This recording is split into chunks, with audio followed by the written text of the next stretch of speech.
Hi hello నమస్తే అండి. అందరూ బాగున్నారు కదా?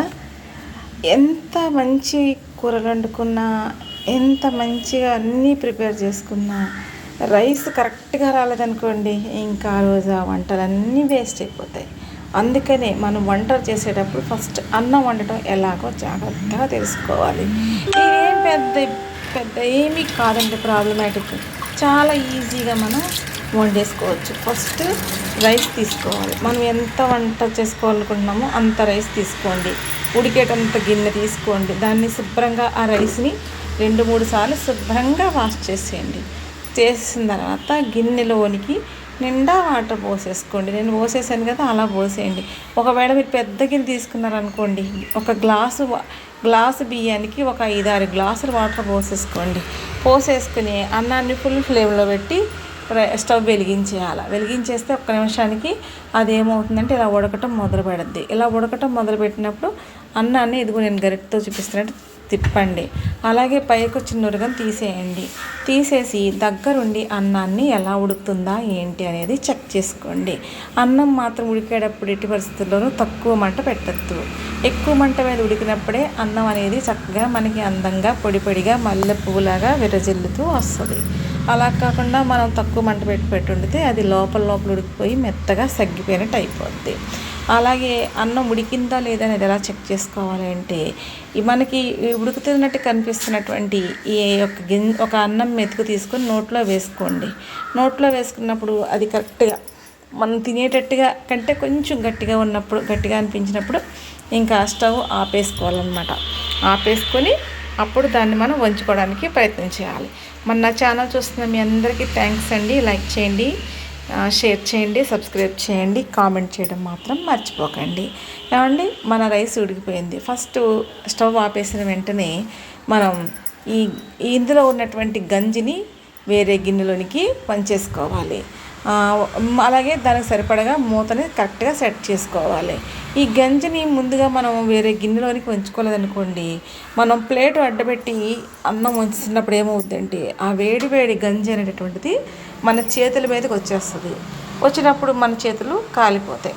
అందుకని ముందే ఈ ఎక్సెస్గా ఉన్నటువంటి ఈ గంజిని మనం ఈ విధంగా వేరే గిన్నెలోనికి వంచేసామనుకోండి, కేవలం రైస్ మాత్రమే, ఉడికిన రైస్ మాత్రమే దీనిలో మిగులుతుంది. అప్పుడు మనం గట్టిగా ఈ ప్లేట్తో ఈ యొక్క గిన్నెని అదింపట్టి ఒక కాటన్ క్లాత్ తీసుకోండి. పాలిస్టర్ క్లాత్ అయితే జారిపోతుంది.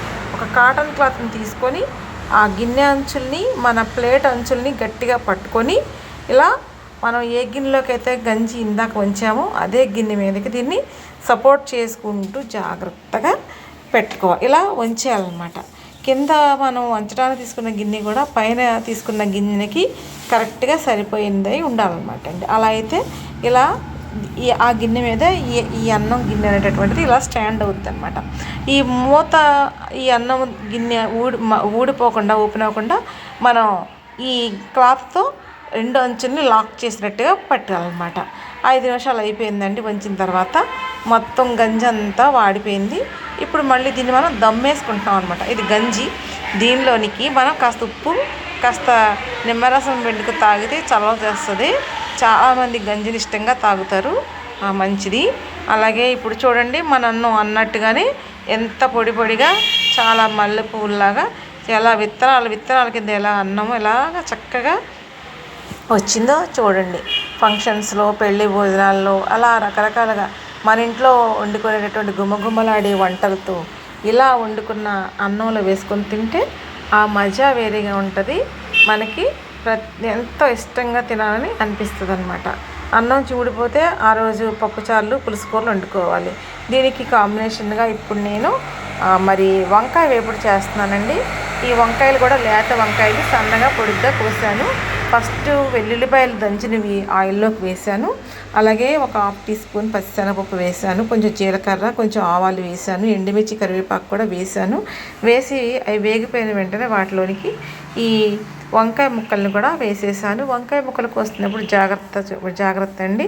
దానిలోనికి పుచ్చులు ఉంటాయి, చూసుకొని కోసుకోండి. పురుగులు కూడా ఉంటాయి, జాగ్రత్త. కొంచెం పసుపు, కొంచెం ఉప్పు వేసాను. వంకాయలను ఎప్పుడు కూడా ఫస్టే మనం వాటిలోనికి పసుపు, ఉప్పు అనేటువంటిది వేసుకోవాలి. ఎందుకంటే వంకాయలు తొందరగా కండొస్తాయి అన్నమాట. చిరుచేదు వచ్చేటటువంటి పరిస్థితి ఉంది. అందుకని వంకాయల్ని ముందుగానే ఉప్పు నీటిలో కడుక్కోవడం, అలాగే కూరలో వేసినప్పుడు కూడా ఫస్ట్ ఉప్పేసి దాన్ని జాగ్రత్తగా ఉడికించడం చేసుకోవాలి. ఇలాగ ఒక 5 మినిట్స్ ఇలా సిమ్లో పెట్టి ఉంచేసినప్పుడు ఏమవుతుందంటే ఆ ఉప్పేసాం కదా, వంకాయలో ఉన్నటువంటి వాటర్ అంతా బయటకు వచ్చేస్తుంది. బయటకు వచ్చేసేసి ఈ వంకాయ ఏమవుతుందంటే ఆయిల్తో ఆ వాటర్తో మగ్గటం ప్రారంభిస్తుంది అనమాట.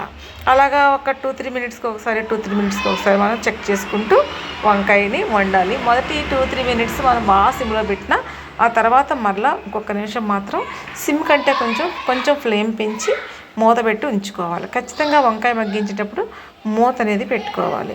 ఇలా మూత పెట్టుకోవడం వల్ల ఏమవుతుందంటే మన వంకాయ వేపుడు అనేది కరెక్ట్గా కుక్ అవుతుందన్నమాట.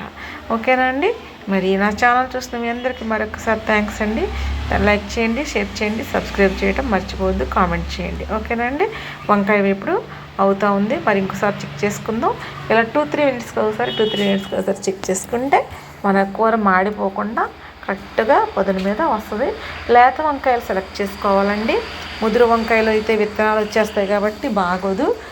లేత వంకాయలను సెలెక్ట్ చేసుకున్నప్పుడు బాగుంటుంది అనమాట. దీనిలోనికి మనం కొంచెం అల్లం వెల్లుల్లి పేస్ట్ కూడా వేగిపోయింది కదా, కొంచెం అల్లం వెల్లుల్లి పేస్ట్ కూడా వేసుకొని దీనిలో కలుపుకొని కొంచెం లిటిల్ బిట్ కారం కూడా వేసి కలుపుకుంటే బాగుంటుంది. ఈ వంకాయ వేపుడు 4-5 రకాలుగా చేస్తారండి. ఇప్పుడైతే సింపుల్గా ఈ రోజున మనం ఈ విధంగా చేసుకున్నాం. మరొక విధానంలో కూడా ఈ వంకాయ వేపుడిని మనం ఫంక్షన్ స్టైల్లో, క్యాటరింగ్ స్టైల్లో కూడా వండుకుందాం. ఓకేనండి? మరి ఈ యొక్క వంకాయ వేపుడు మనం రైస్లో కలుపుకొని తినడానికి కూడా చాలా బాగుంటుంది. అలాగే ఏదైనా పప్పు కూరల పక్కన సైడ్ డిష్గా కూడా చాలా బాగుంటుంది అన్నమాట. మా దొడ్లో అయితే వంకాయలు కాస్తున్నాయి. ఆ వంకాయలతో నేను ఈరోజు వంకాయ వేపుడు అనేది చేశానండి.